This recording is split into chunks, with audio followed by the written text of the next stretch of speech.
अस्सलाम वालेकुम दोस्तों, welcome to my channel N TV Urdu. इस चैनल में हम आपके लिए बहुत ही इंटरटेनमेंट से भरपूर वीडियोस लेकर आते हैं। अगर आपको हमारी वीडियोस पसंद आए तो वीडियोस को लाइक कीजिए और अपने दोस्तों के साथ शेयर कीजिए। चलिए शुरू करते हैं वीडियो। आज गलती से मैंने पंखे का बटन क्या चला दिया। सारे घर वालों ने मेरी तरफ ऐसे देखा जैसे मैंने कोई गोली चला दी हो। इतवार को सुबह सुबह उठने से जो खुशी मिलती है ना, वो मुझे नहीं चाहिए। एक शेख दुकानदार के पास गया, कहने लगा मेरे ब्रश का ना एक बाल टूट गया, आप मुझे नया ब्रश दे दें। दुकानदार ने हैरानगी से पूछा, शेख साहब एक ही तो बाल टूटा, आप नया ब्रश लेने आ गए। शेख बोला कि वो मेरे ब्रश का आखिरी बाल था।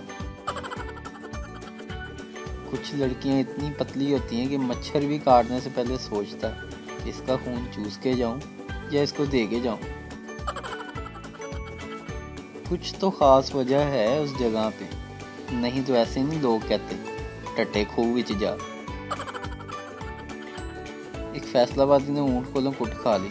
वो क्यों? उसे कंच जाके कहंदा बुल्लड़। यार लोग पता नहीं किस तरह महीना महीना नहाए बगैर रह लेते हैं। मेरे तो 27वें दिन खुराक होने शुरू हो जाती है।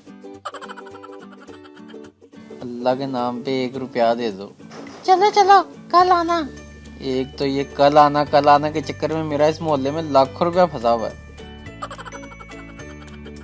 मौलवी साहब क्या हुआ? मेरी बीवी मुझसे लड़के मैकी चली गई है। वाह वाह सुभान अल्लाह। और तुम अपने रब की कौन कौन सी नेमतों को जुटलाओगे? एक लड़की फैसलाबादी लड़के को कहती है तुम्हारे पास गाड़ी है। अगों फैसलाबादी की कहंदा क्यों तू थल्ले आना।